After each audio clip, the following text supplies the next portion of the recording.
Welcome back, everybody, to another deep dive with yours truly. And as always, I have my amazing expert here. Hey, everybody. Now, listen, we're going to get into something pretty dark today, something pretty chilling, Yeah. but also fascinating, I think, in a way.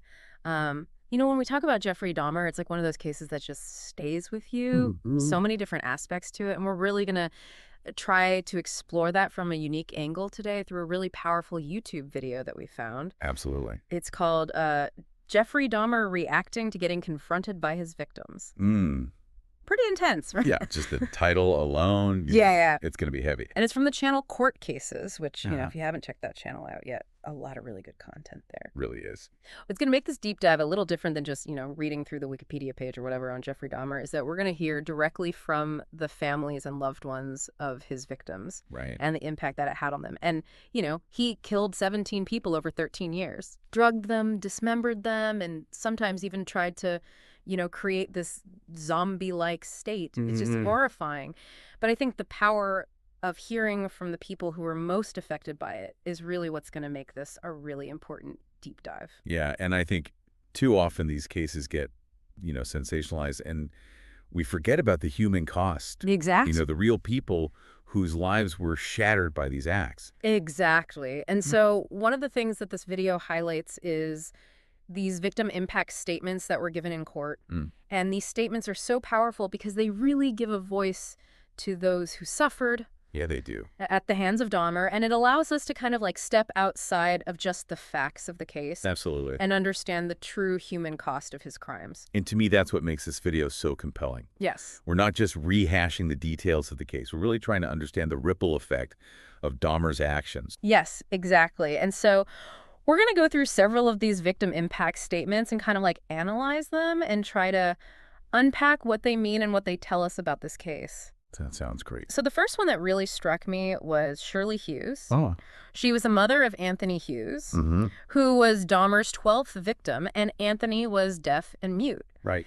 And what Shirley did in court, I think, was truly extraordinary. Absolutely. Instead of just, speaking directly to the court or to Dahmer, she read a poem that she had written from her son's perspective. I remember that so vividly. So powerful. It was incredibly moving. Yes. And, you really feel that connection to Anthony. Yeah, you do. When she asks, why am I a victim in your cruel and willful world? It really makes you confront the senselessness of his death. Right, because it wasn't just a murder. It was, it was so much more than that. It was about power and control and, this complete disregard for human life. Exactly. And there's also this detail about the sign language that she includes in the poem. Right. She writes, 2 fingers and 1 thumb means I love you in sign language. So poignant. And it's just such a beautiful way of reminding us of the love that Anthony carried with him. And the fact that he was unable to communicate verbally just makes that line even more powerful. Yes. It speaks to the ways in which Dahmer silenced his victims, not just physically, but also in terms of their ability to express themselves. And then she ends the poem with this haunting line that just stayed with me. When I pass by, I'll exchange a teardrop for one of mine. And it's just so heartbreaking. It is. But also so beautiful at the same time. Yeah, there's a glimmer of hope in that statement. Even in the face of such profound loss, there's still this enduring love. Yes. This connection that transcends death. Exactly. And it just really speaks to the strength of the human spirit. Absolutely. The ability to find even a glimmer of hope amidst such darkness. I think that's what makes these victim impact statements so important. Yeah. They remind us that even in the darkest of times, there's still beauty, there's still love, there's still hope. I agree. And so moving on from Shirley Hughes, we encounter the tragic story of 14-year-old Konerak Sinthasomphone. Right. And the brutality of his death. Yeah. Coupled with Dahmer's attempts to, perform a lobotomy on him in this pursuit of creating a zombie-like state is just... It's chilling. Chilling. And I think it's important to understand what Dahmer meant by zombie-like state. Yeah. He wasn't interested in the Hollywood depiction of reanimated corpses. Right. It was more about control.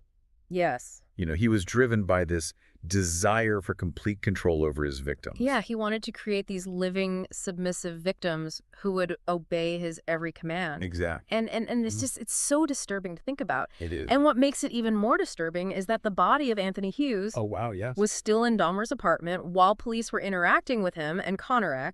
Right. And that detail is often overlooked. It is, but it's so crucial. But it raises serious questions about the police response and the systemic failures that allowed Dahmer to continue his crimes for so long. Absolutely. You have to wonder how many lives could have been saved if the authorities had been more diligent. Yeah, absolutely. It's a tragic reminder of the ways in which systemic racism and homophobia can intersect to create these blind spots in our justice system. Yes, and Konerak's father's courtroom outburst is so raw and powerful. It is. He talks about how his family came to America in pursuit of the American dream, only to have that dream shattered by Dahmer's actions. Right, and that sense of betrayal. Yes. Like they came here seeking a better life. Yeah. And instead they encountered this unimaginable horror. And he says, we believed in the American dream, but now we're living in a nightmare. And it just captures that sense of betrayal and the shattered hopes of a family seeking a better life. And it really highlights the fact that the impact of Dahmer's crimes extended far beyond the immediate victims. Yeah. It reached into families, community, and even the very fabric of the American dream. It's a reminder that these crimes don't just affect individuals. Right. They affect us all. Exactly. They tear at the very fabric of our society. And I think that's something that we need to keep in mind as we explore these cases. Yeah. It's not just about individual perpetrators. It's about understanding the broader societal context. Yes. And so moving on, we hear from Janie Hagen, the sister of Richard Guerrero, who was Dahmer's fourth victim. And Richard was lured to Dahmer's grandmother's basement with the promise of money. Yeah, a common tactic that Dahmer used. Yeah, he preyed on vulnerable individuals, often men of color who were struggling financially. Right. And Janie's statement is so powerful. Oh, what is it? Instead of just recounting the details of Richard's murder, she really focuses on the wider impact of Dahmer's actions. Yeah. Emphasizing the devastation he inflicted on her entire family. Absolutely. And she doesn't hold back. She addresses Dahmer directly. Yes. Saying, Jeffrey, when you killed my brother, Richard Guerrero, you also killed my father and my mother's youngest future and my 3 brothers' lives, including my life. Just a gut-wrenching statement. It is. It really highlights the ripple effect of Dahmer's crimes. It wasn't just about Richard. Yeah. It was about all the people who loved him. Yes. All the people whose lives were forever altered by his absence. And then she switches to Spanish. Yeah. And she says, Jeffrey, you are el diablo, el puro diablo suelto nosotros. Powerful. Which means, Jeffrey, you are the devil, the pure devil loose among us. And I think that switch to Spanish is so fascinating. Why do you think she made that choice? Well, I think it's a way of bypassing the formality of the courtroom. Okay. And tapping into a deeper, more primal place of pain and anger. Yeah. By calling him El Diablo. She's stripping away his humanity, reducing him to a force of pure evil in her eyes. That's a really insightful observation. And by using Spanish, she's also invoking this shared cultural understanding of spiritual evil, connecting with the Hispanic community and seeking their collective strength and support in her condemnation of Dahmer. I liked it. Like she's saying, this is not just my pain. Yeah. It's our pain. It's a powerful statement of solidarity. It is. And it really underscores the ways in which these crimes impact entire communities. Absolutely. Not just individuals. And that brings us to the next victim impact statement, which is Rita Isbell. Oh, yes. The sister of Errol Lindsay, who was Dahmer's 11th victim. And Rita's courtroom outburst is just unforgettable. It really is. And it's more than just an outburst. All it's right. this carefully controlled expression of righteous fury. She addresses Dahmer as Satan. Yeah. And she moves towards him with this contained rage that just speaks to months of pent-up grief and anger. You can feel the tension. Yes, you can feel it in the courtroom. Absolutely. And there's this sense that she's on the very edge, barely holding herself back. Right. Her demeanor is controlled, yet the fury in her eyes is palpable. And then she asks Dahmer this chilling question. Yes. Now, what do you think that you wanted to do this because I was preparing for more? It sends chills down my spine It does. every time I hear it. Yeah, it speaks to the deep and lasting trauma that Dahmer inflicted. Yes. The fear that lingered long after his capture. Yeah, it's like she's acknowledging that she was prepared for a confrontation, for a moment, to unleash her pain and anger directly at the man who destroyed her family. Exactly. And it also suggests that she believes that Dahmer was thinking a reaction. Yes. That he derived some twisted satisfaction from the pain and suffering he inflicted. It's like he wanted to see that pain. Yeah, like he fed off of it. Yes. And that's just so disturbing to think about. So moving on, we hear from Inez Thomas, Right. the mother of David Thomas, who was Dahmer's 9th victim, Yeah. and David's body was never found, which adds another layer of agony to Inez's grief. Absolutely. Imagine that constant wondering, Yeah. the hope that maybe he's still out there somewhere. It's a pain that never truly ends. And what's particularly heartbreaking about Inez's statement is her concern for David's young daughter, Right. Cortia, who would never know her father. Yeah, she was only a toddler when David disappeared. Yeah, and she recounts how Cortia would ask, "Mommy, where's David?" She called him Day Day. "Where's Day Day? When is Day Day coming?" Just breaks your heart. It does. To think about this little girl Yeah. who will never get to know her father. And that image of a young girl sitting in the window waiting for her father to come home is so poignant. Yeah. It highlights the innocence lost and the profound impact that Dahmer's crimes had on generations to come. And it's a reminder that the victims of these crimes aren't just the people who were murdered. They're also the families, the friends, the loved ones who were left behind to pick up the pieces. And to live with the pain and the trauma. Exactly.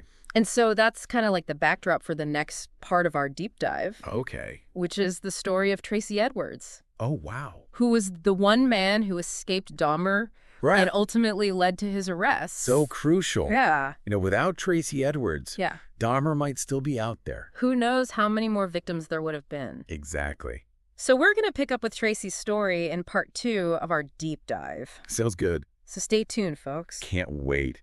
Yeah, it really underscores the ripple effect, these horrific acts and how the pain and the trauma extends so far beyond the immediate victims. Yeah, it's a lot to think about, and it leads us to kind of a crucial voice in this whole deep dive. Okay. And that's Tracy Edwards. Right. And his story is so remarkable because unlike the others that we've heard from Tracy, actually survived his encounter with Dahmer. He's actually the one who led to Dahmer's arrest. Yeah. He escaped and brought the police back to that apartment of horrors. It's amazing, when you think about it. It is. He survived, but the psychological scars were profound. Yeah, it really makes you think about the complexity of survival. Yeah. You physically escape, Right. but that doesn't mean you escape the long-term impact. Absolutely not. The psychological and emotional wounds can last a lifetime. Yeah, absolutely. And so let's kind of break down what happened to Tracy. Okay.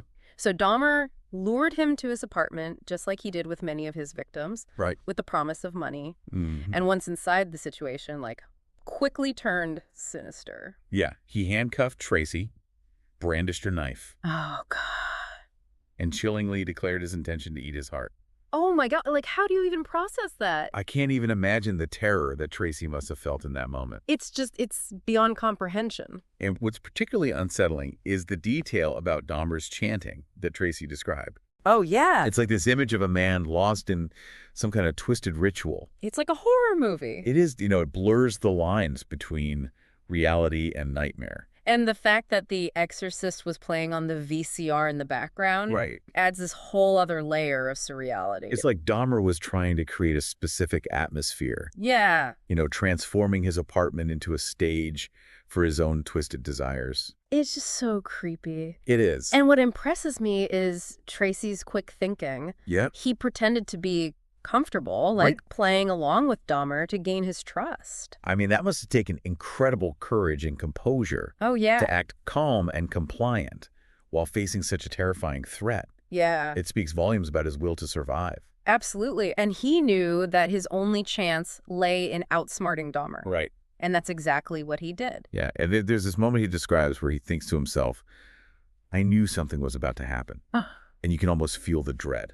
And the anticipation of something truly horrific about to unfold. Just bone-chilling. And then, seeing a small window of opportunity Tracy seized his chance. Yeah. When Dahmer let him use the bathroom, Right. Tracy punched him, knocked him off balance, and just made a desperate run for freedom. I mean, it's just incredible. It You is. know, this burst of adrenaline, Yeah. this sheer will to live. The human instinct for survival. Exactly. And he managed to flag down police, Thank God. led them back to Dahmer's apartment, and that was the end of his reign of terror. Yeah, It's a testament to the power of human resilience. it is. You know, the ability to overcome even the most unimaginable horrors. But even though Tracy escaped, Yeah. his ordeal didn't end there. No, the trauma of that night continued to haunt him. Yeah, he struggled with addiction, Mhm. homelessness. It's a tragic reminder that escaping a situation like that doesn't necessarily mean escaping the long-term impact. Exactly. And it really raises the question, like, Yeah. what does escape really mean? Yeah. All right, in Tracy's case, physical survival was just the beginning of a much longer and more complex journey. Yeah, it highlights those invisible scars. Yeah. The enduring psychological and emotional wounds. That can linger long after the physical danger has passed. And it really underscores the need for comprehensive support systems for survivors of trauma. Absolutely. Yeah. You know, we need to do more to ensure that individuals like Tracy have access to the resources and care necessary to heal and rebuild their lives. Yeah, it's not just about catching the perpetrator. Right. It's about providing ongoing support for the victims. Exactly, because justice isn't always enough. You know, we need to focus on healing and restoration as well. Absolutely. And I think Tracy's story really highlights that need. I agree. And so as we reflect on all these stories that we've heard today, you know, it's impossible not to be struck by the strength and resilience of these families. It is. You know, they face unimaginable loss. Right. Yet they found the courage to speak their truth, to confront Dahmer, and to demand justice for their loved ones. And their voices are so powerful. They are. You know, by sharing their pain and their anger, Mm-hmm. they not only honor the memory of their loved ones, Yeah. but they also challenge us to confront the societal failings that allowed Dahmer to operate for so long. Yes. It's a stark reminder that these crimes don't happen in a vacuum. No, they don't. You know, there are systemic issues, cultural blind spots, institutional failures that contribute to these tragedies. And it's our responsibility to examine those issues, Yes. to ask difficult questions. Yeah, like what can we do to better protect vulnerable communities? Yeah. How can we improve our systems of accountability and intervention? Exactly, because these are questions that go far beyond the specific case of Jeffrey Dahmer. Yes, they challenge us to look at our society as a whole Right. and consider how we can create a world where these kinds of atrocities are less likely to occur. And one thing that really struck me about the video Yeah. was the way the families use their statements to reclaim their power. Yeah. You know, in a courtroom that's often dominated by legal procedures, Yeah. the cold facts of the case, Yeah. they injected humanity and emotion, Yeah. reminding everyone present that these were not just statistics, Right. but real people whose lives were irrevocably shattered. It's a testament to the enduring power of the human spirit. It is. You know, the ability to find strength and resilience even in the face of unspeakable tragedy. And it leaves us with some profound questions to consider. Okay. What does it say about our society that Dahmer was able to operate undetected for so long? Yeah. How can we foster a greater sense of awareness and responsibility, ensuring that warning signs are recognized and acted upon? That's a lot to think about.